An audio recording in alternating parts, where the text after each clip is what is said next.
All right, well, I think we'll get started. We're going to have this available for recording afterwards, right, Kevin? We're going to be able to put this out on MiGCSA and MTF needs after we're done. Is that right, Kevin? Yep. Awesome. All right, before we get started into what we're going to do today, I want to, as we always do, thank our industry partners. Without the folks on this side, we wouldn't be able to do this webinar today or any of the stuff we've done this year. They've all been very steadfast in their support of the chapter. So as usual, we ask members to support those that support you. And these are the companies that are supporting you in 2020. So now that we're done with that, the reason we're doing this today is we've had a few different calls here at headquarters and contacts about what people are doing as far as rakes, ball washers, trash, golf course accessories. You know, for a while there, we were under pretty strict regulations from the governor's office and executive orders as to what we can and can't do. That has certainly loosened up. So I have asked a few folks from around the state here to come on and talk about what they're doing, why they're doing it, how they're doing it, accessories, staff, maintenance, expectations, pretty much whatever it is that you found that works that you think might be good to share with our other members. So with that being said, we are open for questions. If you're online here, you can ask any questions in the Q&A spot, or you can feel free to text me, shoot me an email, whatever you'd like, Twitter, any of that sort of stuff. So I think I'm going to start with the GCSA president who's on the line here, Mr. John Fulling, who's been at the eye of the COVID storm, both nationally and here locally at Kalamazoo Country Club. John, you want to lay down what you guys are up to there at Kalamazoo and any other pertinent information from GCSAA?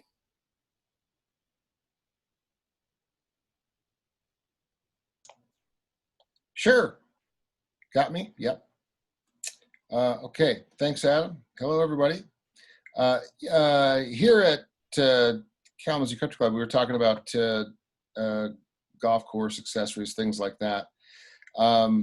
We do have one rake out in every bunker. We just did that here a couple of days ago. It was getting almost unmanageable because we're just jam-packed, right? Everybody is right now with play. It's crazy. We got people out here we've never seen before. We're not sure they're members. It doesn't even matter. You know, there's people are flocking to golf, which is great.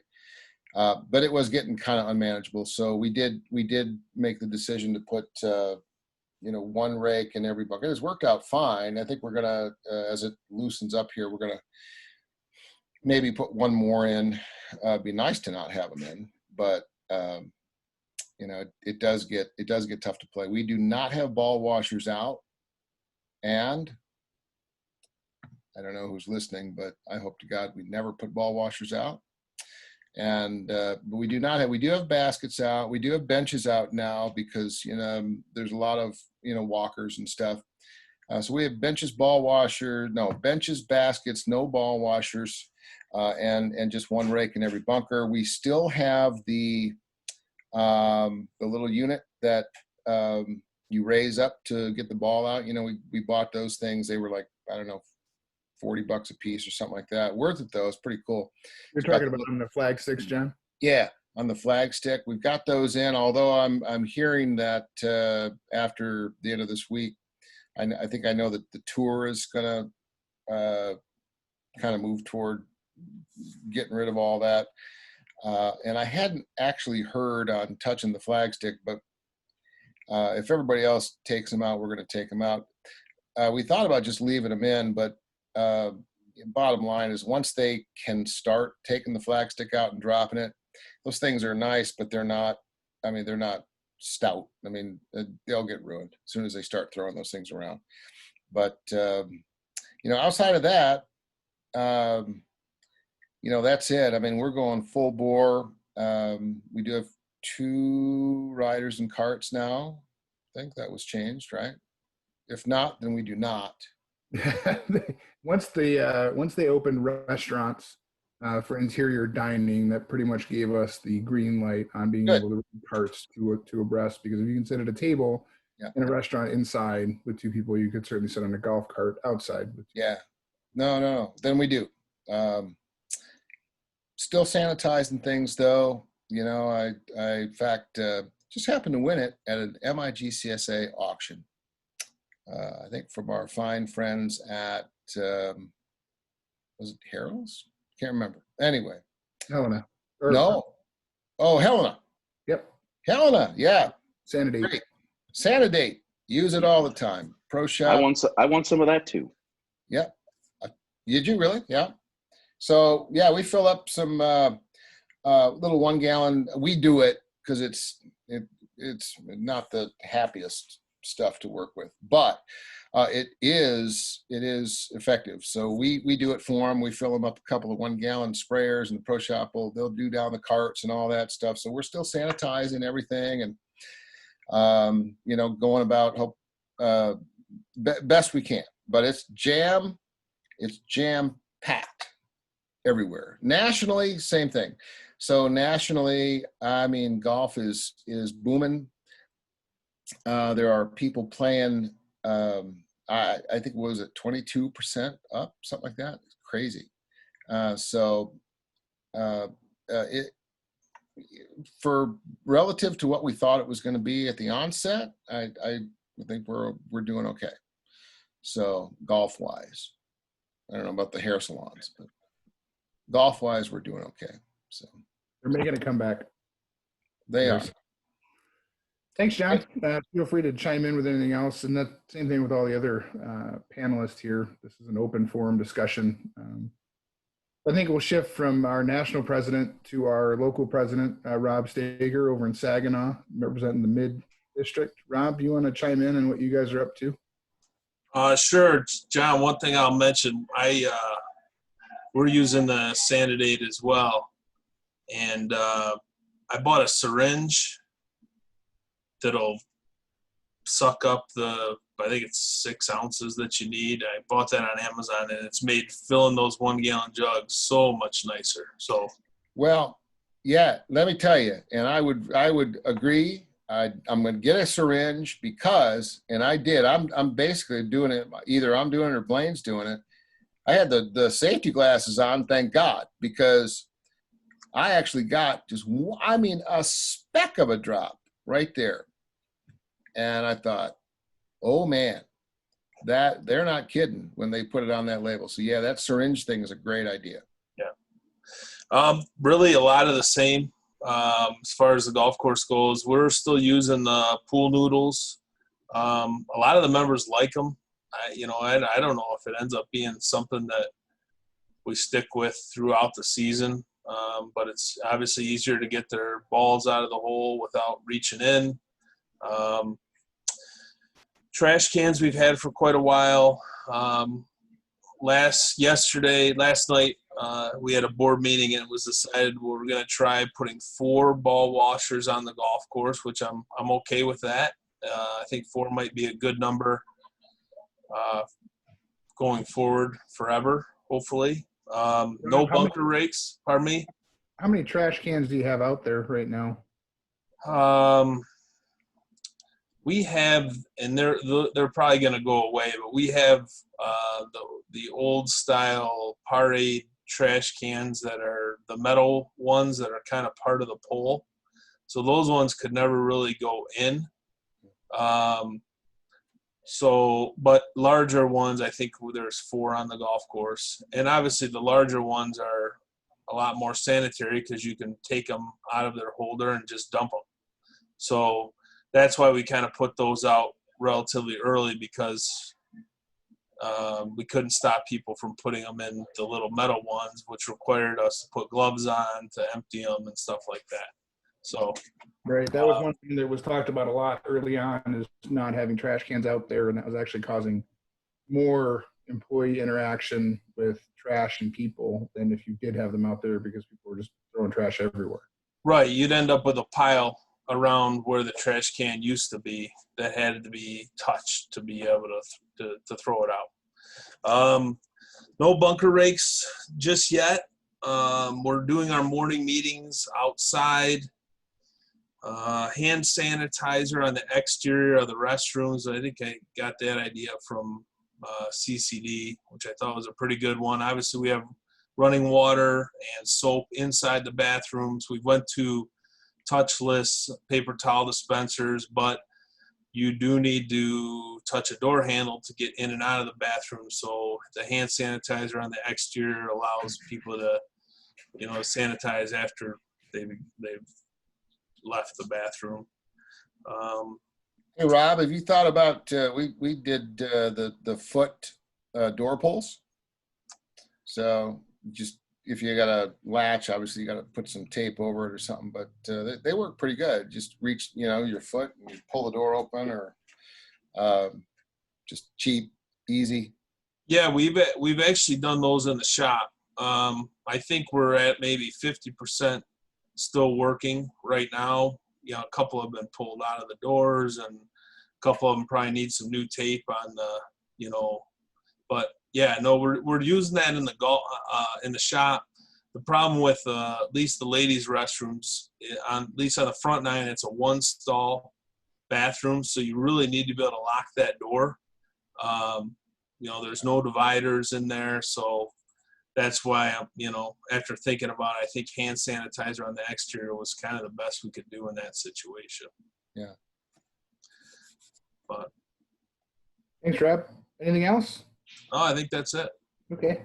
Let's we'll swing up north to MiGCSA board member Gene Davis, Elk Rapids.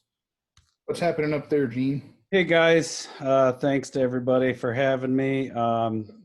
Yeah, without being too repetitive, I think we're pretty on point with most people.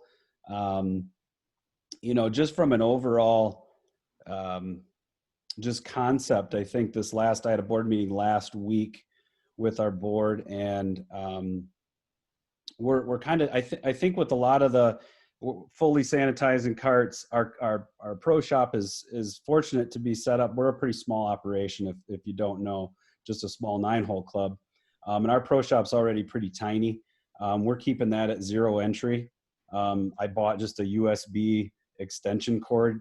We rigged up the credit card machine right outside the door, and people can kind of stand at the threshold and literally check in and have a good conversation with the pro shop staff right from outside. I think going into the holiday weekend, we're going to kind of shift into a mask required. And that was the main reason with that. We were fortunate to be set up in a small operation where we didn't have to have people entering, and talking with my staff up there, they would prefer to keep that 12 foot or so distance and not have to have a mask on at all times, because we typically only have 1 employee in that pro shop at a time. Our outdoor staff, we do have 1 bag staff kid that kind of isn't necessarily bag staffing, but he's our sanitized staffer, I guess you call him now. Keeping a mask if coming in contact, but and kind of sidewalk sailing stuff as well. And again, a lot of our merchandise is very limited and minimal, so we're able to kind of wheel out some waterfall racks for clothing and so on, and sell from that aspect. But I think that's going to probably change in another 10 days or so, to where we'll get to a little bit more of a formal functioning pro shop with the mask required and the other things in place.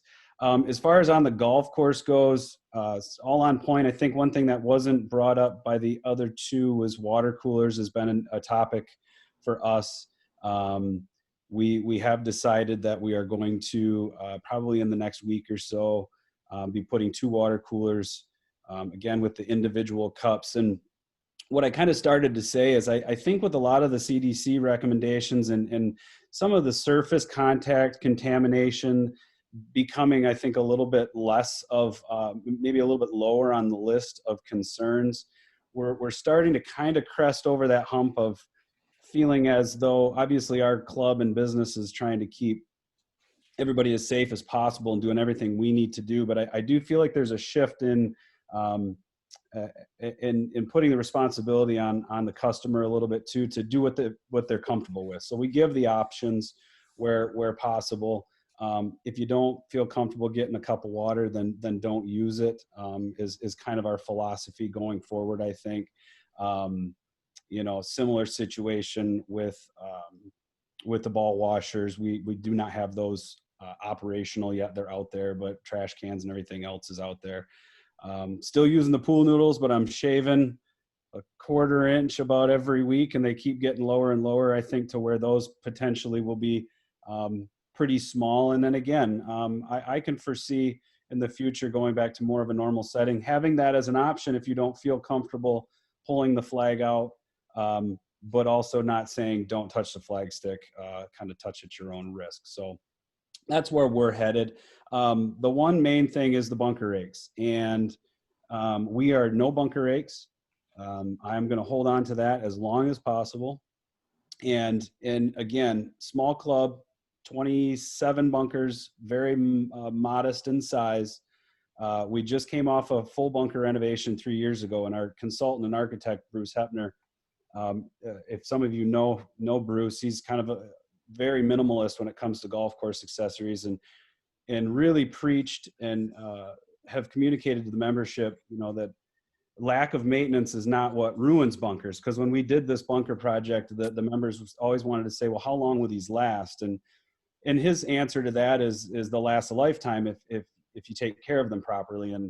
And so point being, I've really stressed and been driving this home for the last few years. So it's been an easy thing to communicate to my membership, but lack of maintenance isn't what ruins bunkers. Too much maintenance is what ruins bunkers. I think we all probably understand and agree with that. So we've been hand raking everything. It hasn't had a mechanical rake in them since we built them.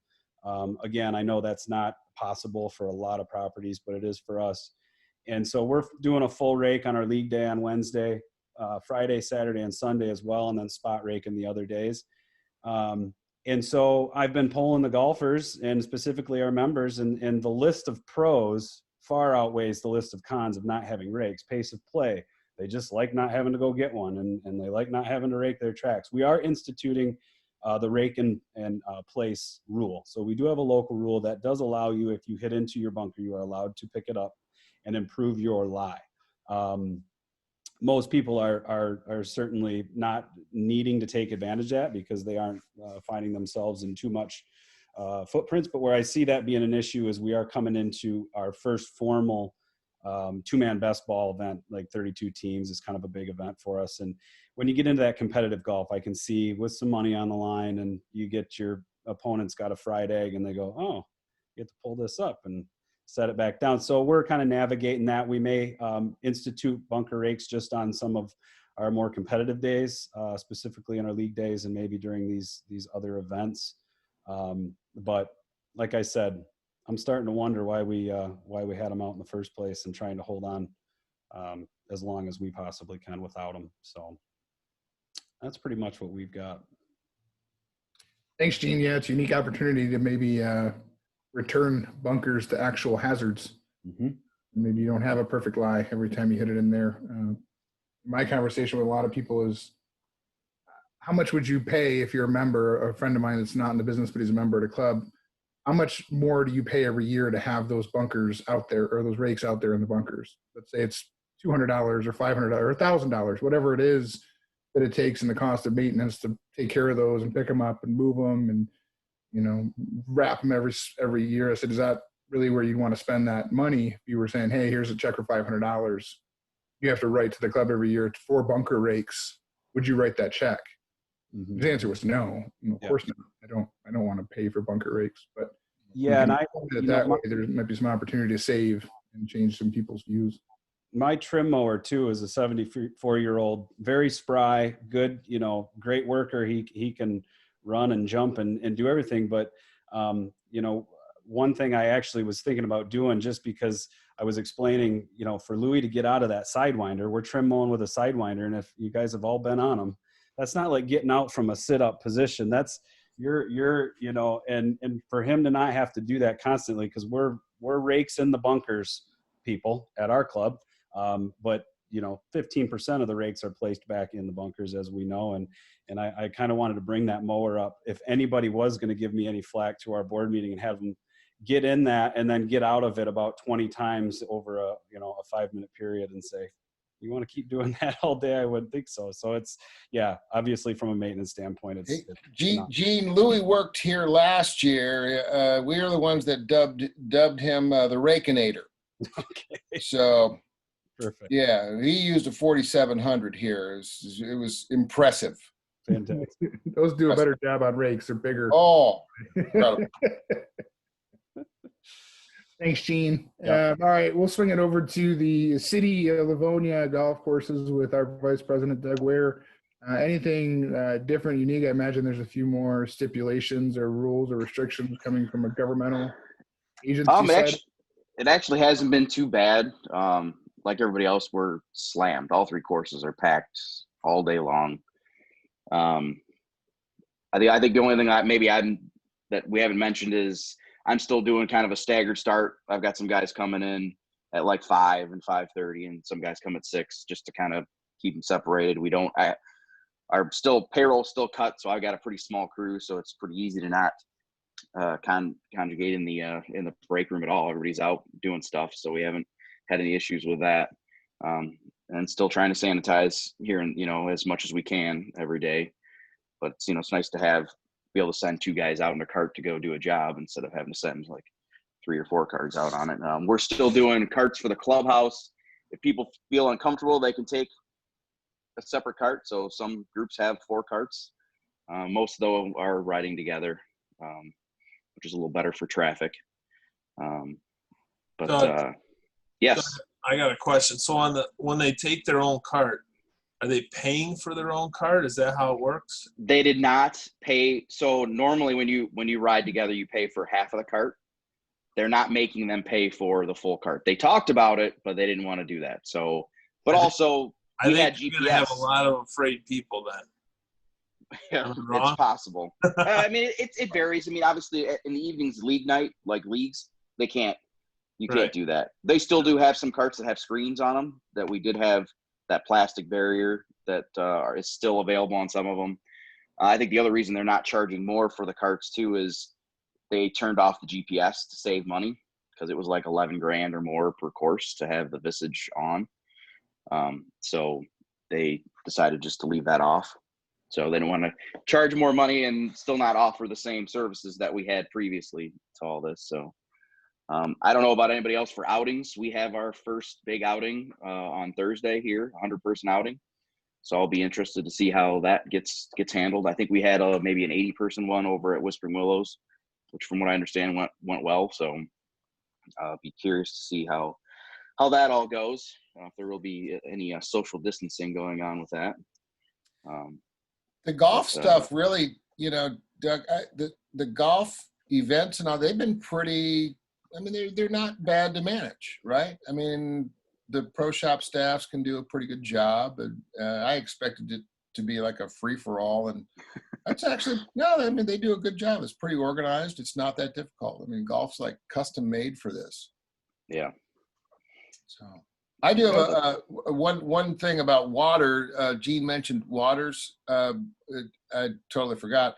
We did this year switch because of this.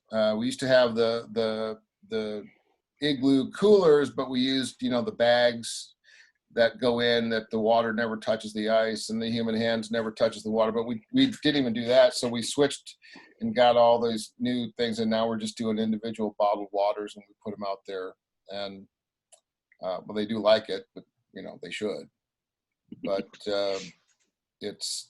so we did. So that actually cost us some more money, but we thought it was worth it. It's nicer, but it's cleaner, easier. Sorry, I didn't mean to interrupt you, Doug. Oh no, you're fine. Speaking of that, the city did turn our water on for our bathrooms that are on the course, but they did not turn the drinking fountain on. So that was the city's decision for that. They did not want to have the drinking fountain on. So we do not have drinking fountains out either. We used to have a combination of with drinking fountain on each of one of the bathrooms that are out there. And one of the pro shop have not put them out yet. And if we don't have to, but we haven't agreed. Other than that, the one thing I guess changed for us too is we were just doing the one tee marker, which I loved, my crew loved, because they only had to move one marker, but they talked us into putting 2 markers back out there. And garbage cans, we didn't have a choice. Like everybody else said, I had to put them all out because trash was everywhere.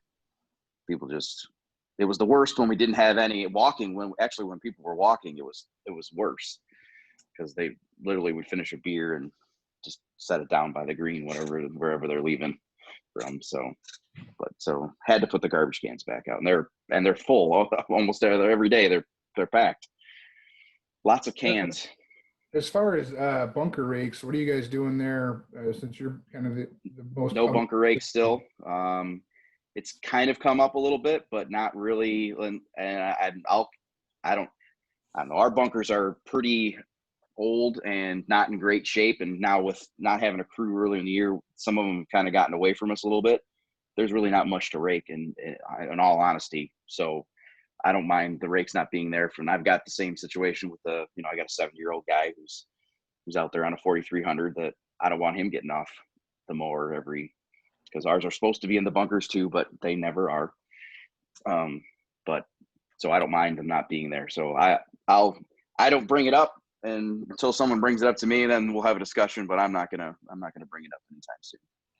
And Louis, there's only one of them, but I tell you what, he is fast. Well, thanks for the input, guys. And one of the questions I get asked a lot is, is there anything in the executive order that applies to any of these things? And there's really not. And I've conferred with my fellow executives in the Golf Alliance, and we're all kind of telling you the same thing. It's kind of up to you on how you want to do it. What does your club want? What do your customers want? What do you want? What do your employees want?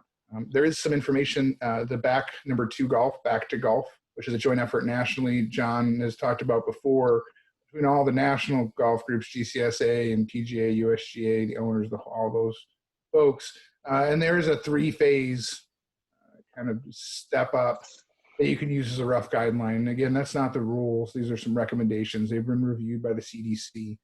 So if you do want to have something in paper that you're going to follow, or at least some guides and some ideas, please look up that Back to Golf. Just do a Google search for that. You can also find it on the homepage at GCSA. They got a great resource. I realized early on there was no point in the local chapter trying to keep up with all the COVID stuff when the GCSA was so far ahead of everybody else. So right on the homepage, you don't have to be a member. It's all right there on the homepage of GCSAA. So,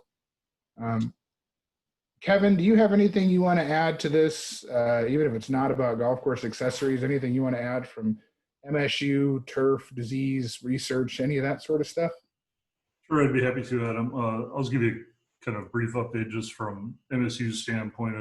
I think, from a research standpoint, we are back in the field. Depending on projects, I mean, some of the projects have been approved for quite a while, essentially from the start of the whole shutdown. For example, I have a lysimeter bleaching project I've been doing since, it's been operating since 1998. And I was able to get that approved immediately, so I never lost any data. So, a lot of it was if you were one person that could go out in the field and do your work and not have employees or anything, you were approved to do that. And most of our projects now are back approved, and we're doing field work. In many cases, I would say probably similar to the golf industry, we're doing it with fewer people. So I've been brushing up on my technician skills and putting out plots and all that stuff. So it's been, I told people it's been kind of refreshing in some respects. This is stuff I haven't done in a while, and it gets me out of in front of the computer for a while, which is nice.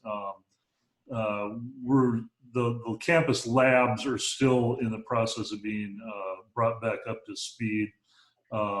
Campus itself, just personally, I don't believe I'll be in my office until the earliest is probably September when students come back on campus, if then, but that's fine. Most of us can work remotely, so we're making do with that. But yeah, research is ongoing at the Turf Center, so I know some people have been curious about that, what we're able to do. And I wouldn't say it's 100% normal, but we're at least back. Of course, from MSU's standpoint, there's a lot of planning going on right now, getting kids back on campus to start the fall semester.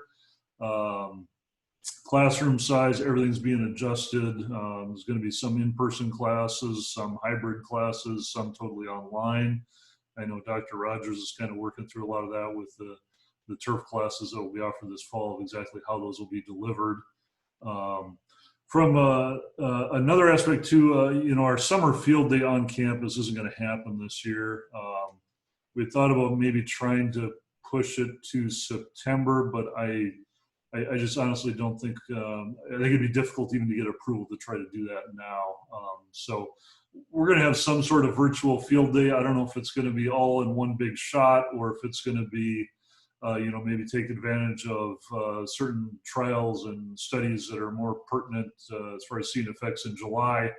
We'll shoot those video clips in July with the researchers and probably post those immediately. So that's kind of the way I envision it, as opposed to maybe having a specific day. But that's still kind of evolving a little bit, to be honest with you, as we try to figure that aspect out. Just from turf condition standpoint, I got to tell you, my view is fairly limited. We are not allowed to travel right now, so I travel locally to play golf on my own time. So my golf course pool is not that huge, but I can tell you one thing you've definitely noticed in this part of the state, definitely through the southeast, we've been dry, and I know that's very dependent on who's gotten the rainfall or not. I know, Doug, you said you got, I think, 4/10 the last night or this morning. So that's a little bit of relief, because I just did the weather forecast update with Jeff Andreessen, and for the first time, Southeast Michigan had popped onto the U.S. Drought Monitor as being classified as abnormally dry. And so I noticed that, especially with just our turf plots in the last week or so, when you were running ETs of 0.2 to 1/4 inch every day, and you're still delivering water, but you're realizing you're not keeping up anymore, from what you thought. So that's something I think sounds like maybe there's more relief coming this weekend. I know Jeff said the kind of short to midterm is hot and wet.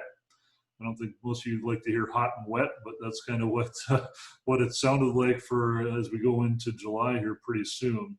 Other things just I've noticed, if you haven't seen crabgrass already, it's there. I started to first notice it about roughly 2 weeks ago, but as dry as it was around here, it really didn't do much. I mean, it was kind of sitting there in unirrigated sites at least, and we had about maybe 0.3 total around here in the last 24 to 48 hours. I think that's gonna, if you haven't noticed it, I think you probably will in some of those areas. And that'll be an interesting issue, I think, for some, just that maybe those applications were delayed due to the shutdown, maybe not optimal timing. So those could be some things you see pop up in the, especially if we're going. We should get that pre-emerge app out, huh, Kevin? We should probably get it out then now.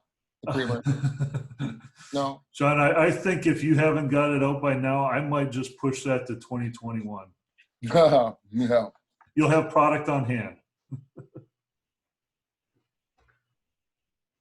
That's probably about all I have. If anybody has any questions or comments, be happy to take them. It's pretty good though, turf-wise, right? I mean, everybody doing disease-wise, we're pretty clean. It's been dry. We've had 37%, 38% humidity all last week. I mean, crazy. You're right. I mean, couldn't get enough water out. Awesome. Thanks, Kevin. Does anybody else have anything else they want to add? Something they forgot to mention? A question they had for anybody else in the panel? Anyway, so one thing that just John commented on that just kind of refreshed my memory, and we've almost, I think at least some of us have forgotten, I'm guilty of that a little bit, is wasn't too long ago we had a flood.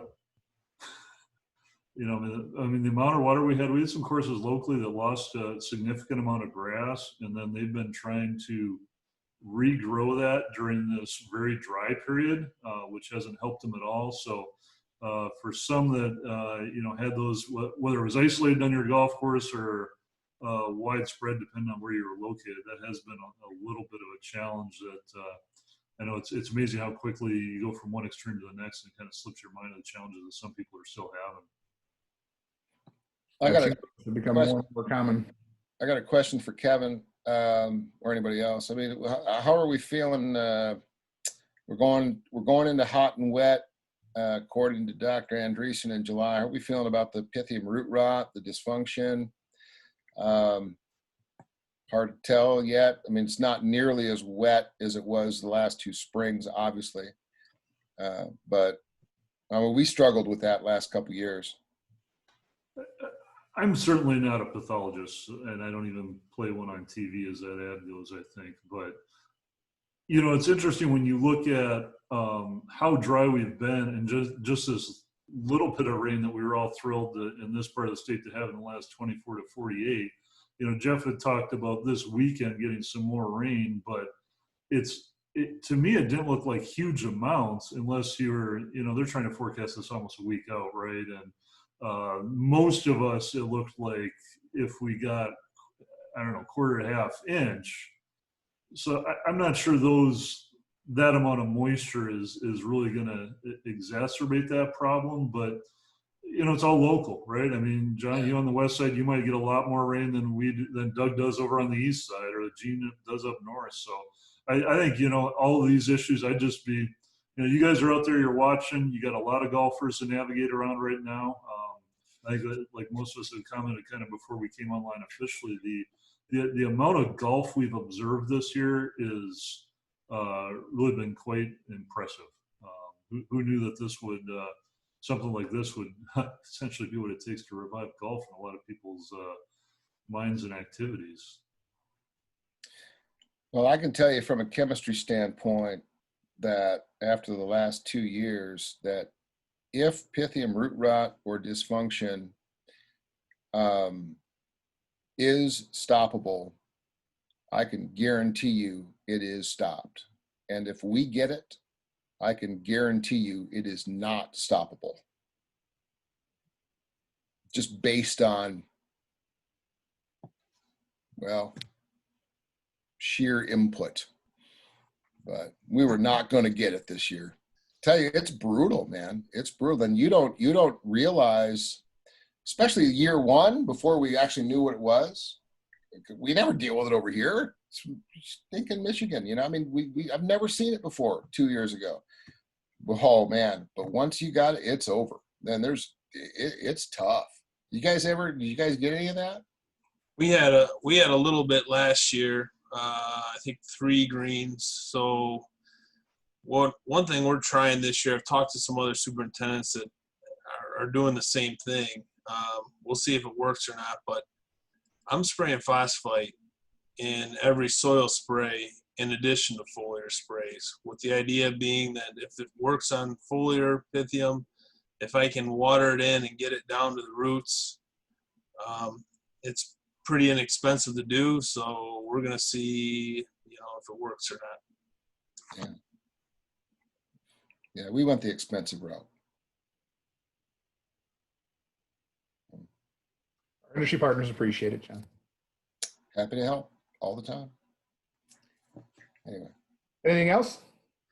Can I just circle back one other kind of back to the COVID related? I know we're all fatigued on this, but one thing I was going to quiz the panel on is just employee health screening. And is that still taking place? Are you doing that? How are you doing that?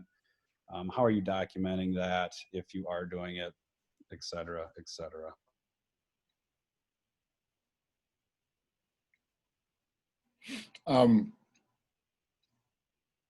In the grounds department, we are not, because we're outside, but everywhere else, I mean, in the clubhouse and stuff. So every employee that walks in the clubhouse, they get temperature checked with the infrared.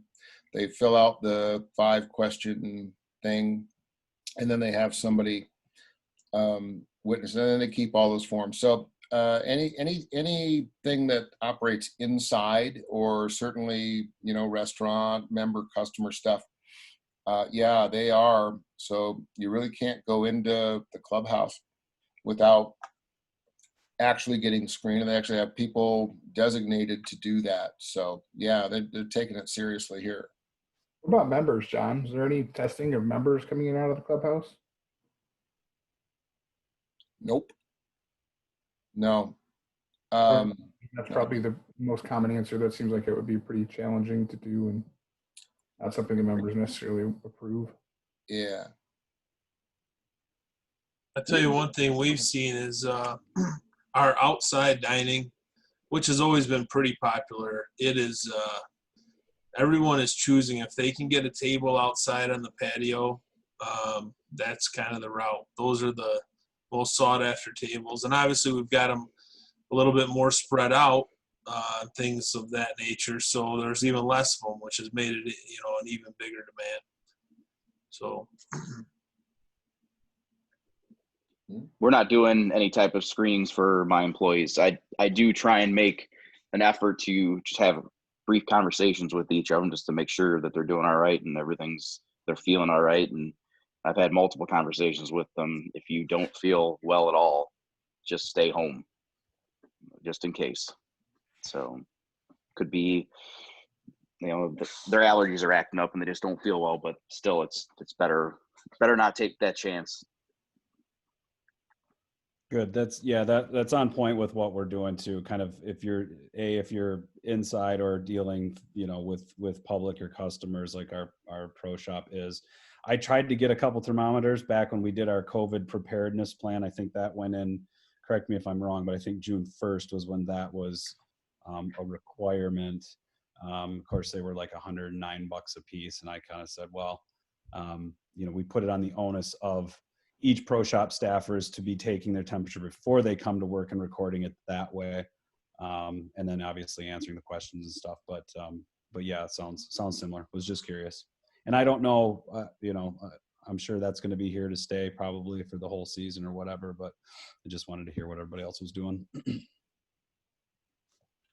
We have a question that came in. What about masks for staff, both inside and outside? Are people utilizing masks or not? Kind of the same answer as the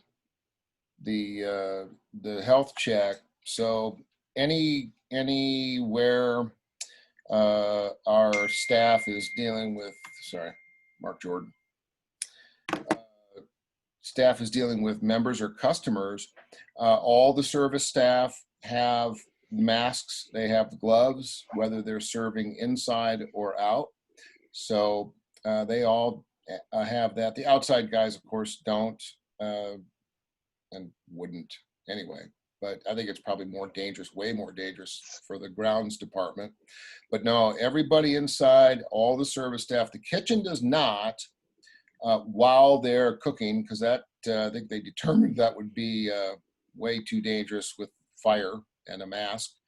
But anytime that they interact, go out, leave the kitchen, all masks, all gloves, all that stuff here. Same for us, John.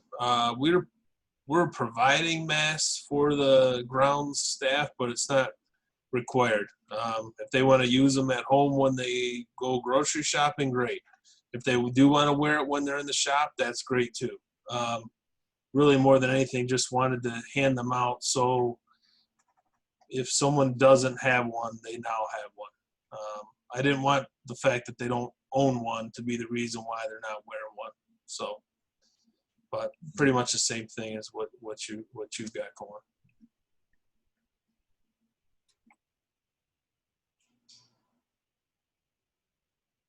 Gene or Doug, you have anything to add on masks, or those guys cover it? Yeah, kind of the same. I mean, our pro shop staff has to wear them.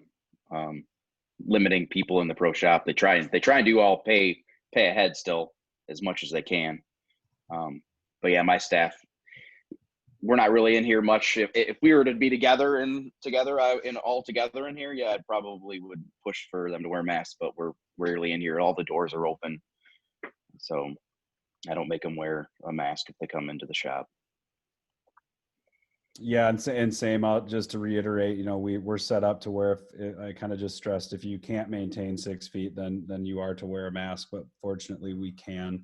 Moving into next week, when we are going to allow people in, face masks will be required in the pro shop. And we are providing, I'm kind of excited to see them. We went through Prestige Flag, obviously went from making flags and logoed face masks. So we do some business with them, and we got some cool ERGC official logoed face masks coming that we're going to provide. So why not do a little marketing while we're staying safe? Nice. Hey, Gene.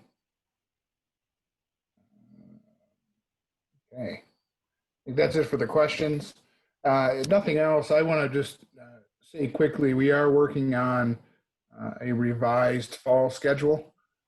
We have some cool kind of combo events that we're trying to figure out that we should hopefully be able to let everybody know about here pretty soon, to try to catch up on some of the things we might have missed this spring. Hopefully have some of that info out this week or the next. We can start making some plans with the state championship in late August, and then our usual fall fundraiser schedule and some other opportunities there. Like I told a lot of people, I feel like I'm building a lot of sandcastles right now. You never know when the tide's going to come in and wash them out, but we'll keep building them, and you don't know how it's going to be in the fall. And hopefully we can have some events and all get together. I know, Kevin, you guys are dealing with the same thing with the turf conference. You do the best you can and plan for the best you can, and take the information and blows as they come. So we're doing the same thing. The chapter, the board's been working really hard with me to try to figure some of this stuff out, while also I was taking care of your golf courses. So thank you guys for that. If we don't have any other questions, nobody else has anything else to say, I think we'll probably wrap this up.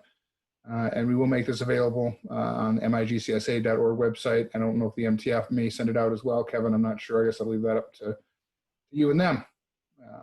But thank you guys all for coming and talking today. I appreciate it. I know it's an odd thing sometimes to come and talk about what you are and aren't doing, and nobody's really sure what they should or shouldn't be doing and what is and isn't allowed. And nobody wants to break the rules, but you got to find a way to get it done. And I think golf course superintendents are uniquely qualified to work within that space as much as anybody I know. So thank you guys for sharing that information with us today. Thanks for having me. Guys. Thanks. Thanks. Thank you.